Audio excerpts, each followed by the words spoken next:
The hotel doors slid open under the bright afternoon sun, and a little girl with tired eyes tightened her grip around her father's hand as if she feared the world might suddenly take him away. People moved in and out of the luxurious marble lobby, wheeling expensive luggage and laughing without worries, but for one strange moment, time seemed to stop. The man standing there looked exhausted. His faded jeans carried signs of a long day, his simple shirt was wrinkled, and his shoes had dust on them from city streets. Beside him stood a child hugging a worn-out teddy bear with one missing eye. Neither of them looked like they belonged in a five-star hotel. And within the next few minutes, the man would be humiliated, rejected, and thrown out of a place that secretly belonged to him. If you believe kindness and second chances can change lives, take a moment to like this video, comment where you're watching from, share this story with someone who still believes in humanity, and subscribe to Echo Tales Pro for more unforgettable stories. The city was glowing under warm daylight that afternoon. Traffic moved slowly outside, sunlight reflected off glass buildings, and people rushed through another ordinary day. Yet for Rowan Hale, nothing about that day felt ordinary. Life had become a battlefield he never expected to fight. 3 years earlier, Rowan had everything people dream about. He had built a successful hospitality company from almost nothing. He owned several hotels across the state and had become known for his discipline and determination. But life has a strange way of testing people after giving them comfort. Rowan's wife, Serena, had passed away suddenly after a medical emergency that shattered his world overnight. People often say pain fades with time. Rowan discovered that some pain simply changes shape and learns how to live beside you. After Serena's death, he became both mother and father to their daughter Ilara. Suddenly his mornings became about braiding hair after watching tutorials online. His evenings became homework sessions, bedtime stories, and pretending everything was okay even when he sat alone afterward staring into darkness. Running a business while raising a child alone slowly consumed him. Meetings became impossible. Sleep became a luxury. Important calls were missed because Ilara had nightmares. Company responsibilities started shifting to executives while Rowan focused more on surviving than leading. One day he made a decision nobody understood. He stepped away from public leadership. He remained the owner, but he disappeared from daily operations. He wanted to become a father before becoming a businessman. Few employees knew what he looked like anymore. New management had taken over many hotels. New workers had been hired. Most had only heard stories about the mysterious owner. Months turned into years. Then came that afternoon. Rowan and Ilara had been traveling back from visiting Serena's parents in another town. Their car had broken down on a highway nearly 50 miles away. Hours passed under the hot sun while waiting for help. Ilara was exhausted. Her little face looked pale. Her eyes were barely staying open. Rowan looked at her and felt something squeeze his chest. He remembered Serena. He remembered promises made beside hospital beds. Take care of our little girl. He looked across the street and saw one of his hotels. The Hale Crown Grand. Ironically, it was the first hotel he had ever built. He smiled weakly. At least luck hadn't abandoned him completely. Holding Ilara's hand, Rowan walked toward the entrance. Inside, cool air brushed against their faces. For the first time all day, Ilara smiled. The lobby looked different now. New decorations filled corners. Modern paintings hung on walls. The place had evolved. Rowan felt proud. Until he reached the reception desk. The young employee looked up and immediately frowned. His name tag read Travis. His eyes traveled across Rowan's clothes and then toward Ilara's old teddy bear. The expression on his face changed instantly. Judgment arrived before words did. Rowan politely asked for a room. Travis barely looked at the computer. His face carried the kind of smile people use when pretending to be polite while feeling superior.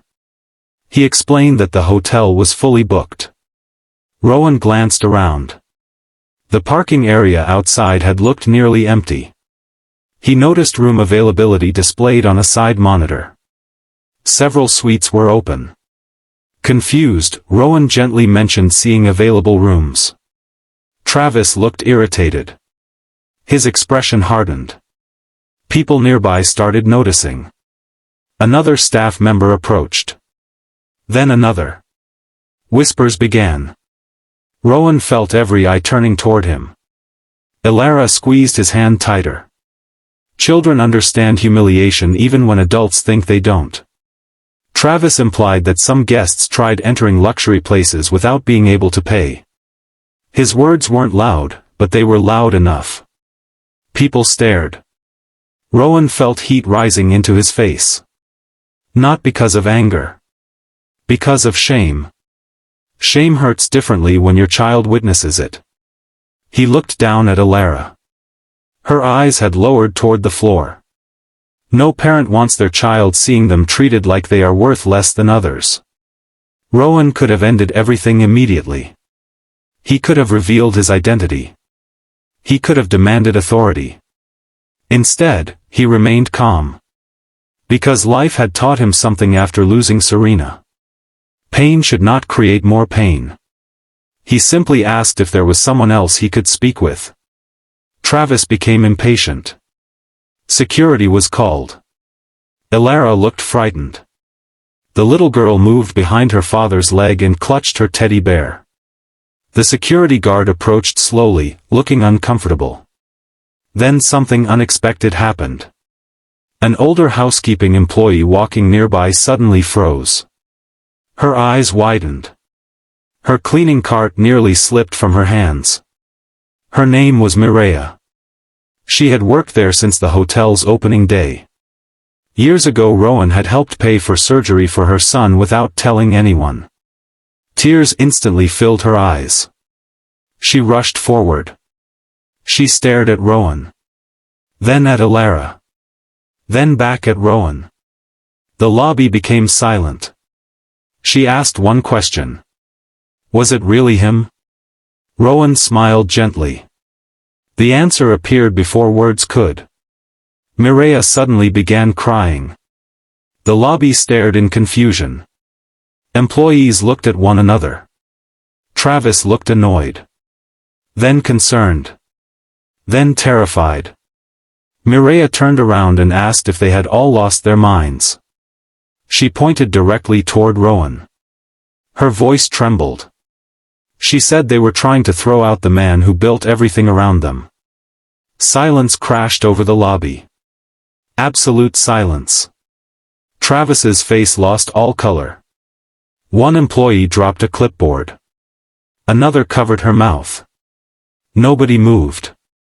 Nobody breathed. Rowan stood there quietly holding his daughter's hand.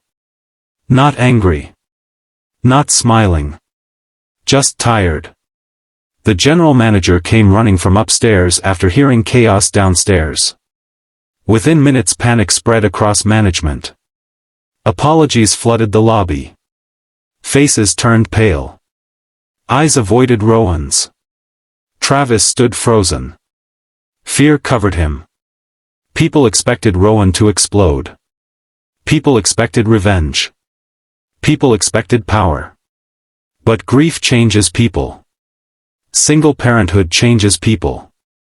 Love changes people. Rowan looked at Travis and saw something familiar. Not cruelty. Immaturity. Judgment. Failure. Human mistakes. The manager immediately announced Travis was fired. Right there. On the spot. But Rowan looked at Travis. Then toward Elara. Then back again. He remembered all the nights he had sat beside his daughter teaching her kindness. He remembered Serena saying people become better when shown compassion. Rowan quietly stopped everything. He said a person should not lose a future because of one terrible decision. The lobby looked shocked. Travis looked like he might collapse. Rowan explained that appearances fool people every day. Wealth can disappear. Clothes can change. Life can break anyone without warning. But character reveals itself in how we treat strangers. Especially strangers who seem powerless. Tears rolled down Travis's face. Because sometimes mercy hurts more than punishment. Weeks later, Travis stayed at the hotel. Not because Rowan ignored what happened.